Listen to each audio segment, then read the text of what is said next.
So as advertised, this channel is about the 1972 Triumph TR6 that I have, and this is it in its glory. I meant to, black out the license plates, but I haven't done that yet, so I'll just try and avoid hitting them. 15-inch wheels on it with some Firestones. It handles pretty well. Overall, as I like to say, the body is relatively straight, but clearly it could use a paint job. My brother just recently restored an Alfa Romeo GTV. I think he paid 15 grand for a paint job. And although I like this car, I don't necessarily think that spending that kind of money on it is, at least on a paint job right now, is the right area to go down. But eventually I'll get there. He and I talked about just making sure that the body was straight enough and maybe doing a wrap on it. So anyway, we'll see. The interior, I have all the carpets, but for right now, I just have the carpets out of it. And I had done that just as I was doing work on it and everything else. Again, this is not the car for creature comforts. It's certainly a little bit more, how shall I say, refined than the Ducati over there.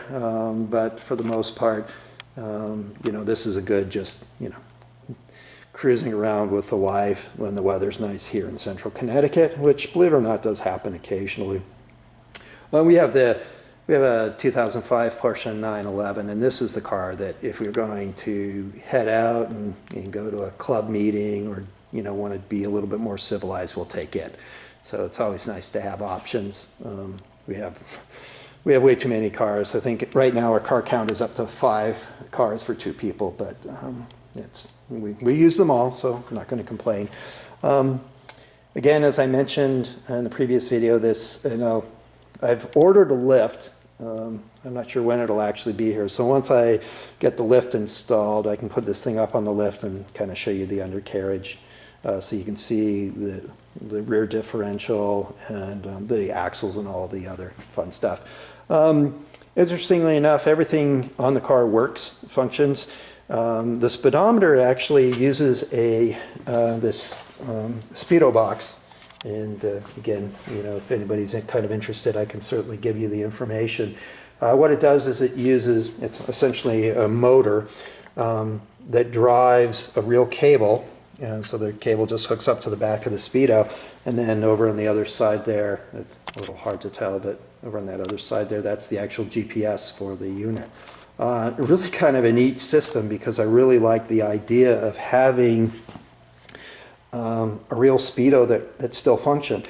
As I mentioned, this has the W58 Super Gear or Toyota gearbox or transmission in it, and I did everything the way that was described to try and get a real Speedo cable off the transmission, and I just never seemed to really get it to work. So this thing is dead nuts reliable.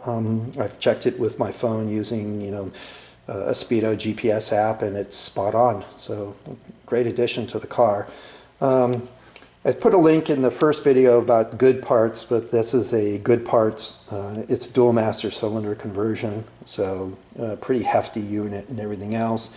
You get a really good picture of the 2.5 liter Duratec engine that's in the car, upgraded to an aluminum radiator. The shroud is another good parts item, which is really good. I mean, I'm always paranoid about cooling, so having a shrouded, and of course there's an aluminum plate to help force the air through, the radiator with the electric fan. So I have never had any cooling problems with this car, and I hope that is the case forever, because it's the one thing that I guess I'm just completely paranoid about.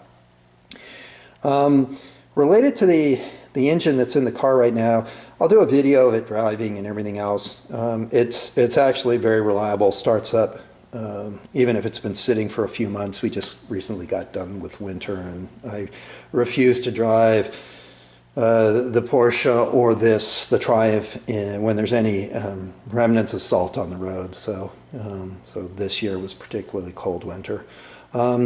I mean, next kind of quick modifications that I'm going to be doing to the car is I'm going to get rid of this wasted spark central distributor and go back to coil-on plug unit, and then I'm going to, this is a plastic, which I hate, plastic valve or cam cover. I've got an aluminum one coming, so I'm going to upgrade those things.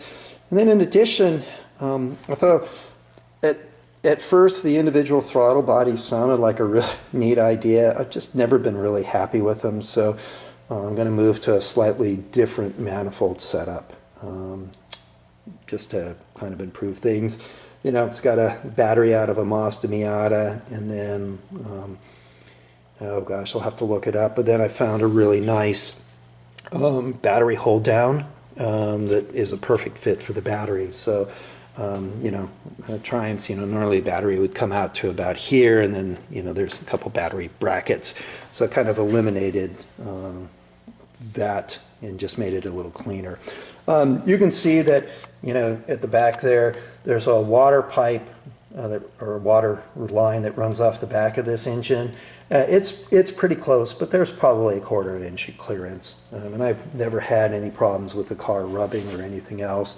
You can see that this engine is a little bit shorter than what was in there before, so you got plenty of room up front, which was really kind of nice on the installation. Let's see if I go around the side here. So, this is kind of an interesting setup, and I don't know if I did this intentionally or it was just the easiest thing, but I tried to put originally a Mazda exhaust system on here, and there just is not enough clearance as you wind your way through there. There's room, but I couldn't make it work. So one of the things I've noticed about when people do engine swaps is they start them, and you know, 10 years later the car still doesn't run. So I was very concerned when I started this that I wanted to get it on the road as quickly as possible. So I could have purchased a blank or a plate for the exhaust manifold, and I could have tried to make one. My welding skills are not very good, so I found what was a turbo manifold, and then was able to use, I liked having the V-clamps on there because it just makes it easy to remove everything. But essentially, it was pretty easy for me to then fab it up and get everything hooked up. So it worked out pretty nicely and helped me get the thing on the road quickly. The other thing I mentioned in the previous video, and you can kind of see it there, these motor mounts are sourced from a company in the UK, and then they just mount, there's as I mentioned, a U channel. It was actually a piece of square stock that I cut in half, and it's welded to the frame and then just bolts down using an XKE motor mount. I'll try and get better pictures of that in the future, but anyway. But at a nutshell, that's it. You know, there is one wing here that's got some Bondo in it, and it's funny, if you reach your hand underneath there, you can actually see where somebody had graphed a piece of, I think they brazed a piece of steel to the backside of it, which is just kind of a really funny thing. But anyway, it's the one panel that really kind of bugs me, but I'm just, like I said, not so sure how much I really wanted to do bodywork wise. I will tell you, I think this thing, sometime in its life, probably long before my dad bought it or got it, was in a front end accident. You really can't see too clearly, and I don't have enough lighting right now, but down at the footwell you can actually see where somebody back in the day did some brazing, and so it looks really kind of funny. So again, I think this thing might have been, you know, back in, you know, many years ago, might have seen some front end damage, but overall drives well and looks good enough.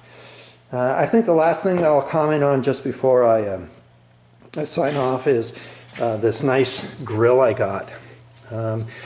There's a guy, and I'll put a link and get a name, that out of Dubai, I think he's out of Dubai, but somewhere in the Middle East, and he is bringing Triumphs over to whichever country he resides in, and fixing them up, and I'm going to guess reselling them in the market over there. But he came up with this really nice aluminum plate For those of you who are familiar with the TR6s, this is a piece of plastic normally. I still have the old piece somewhere around here, but it was really nice. This beautiful piece of aluminum, and it went on there really well. The other modification that I did is the steering wheel, and that's, I guess, the easiest way would be to go over and get the original one. So this is the original steering wheel off of the Triumph. And the joke was that as we get older and we grow, it gets harder and harder for us to get into the cars. And so the steering wheel was designed kind of with that in mind. And again, remember, this is my second video or third video, so my skills are going to need to improve. But you can see that it's really just a bolt-on replacement. But it is considerably smaller than the original one, which on the surface is nice. It's a good feel and everything else, but with everything else, it creates a slightly different problem in that when I'm driving, it cuts off the top view of the gauges. The gentleman who made that lovely aluminum grill piece also made a really nice aluminum piece here that will allow you to elevate the steering wheel, and it's about 1/4 of an inch here, but of course, with the angle it's a little further up. So I have that, and I think once I get that installed, that'll get the steering wheel a little bit higher, and it'll be fine. But overall, like I said, kind of fun to drive and everything else. Not so much to look at sometimes, but yeah, what the heck. Everything functions, and that's the way I like to keep it. So, of course, in this particular vintage of Triumph or TR6, this was the mechanism for closing the doors, and it is just terrible. So on this side, I mounted, this is actually from an outfit in the UK. These are for Minis. So I was able to get this, and I have, of course, one for the other side, just haven't put it on yet. But it's such a much more comfortable and easy way now to close this door. And then I just get to close the other side when my wife drives with me. So anyway, again, probably a longer video than you wanted to see, and eventually we'll get the underside and everything else, and then continue on as we make the improvements, change out the valve cover and all the other good stuff. So again, thanks for your attention. Like, subscribe, and until the next time, cheers.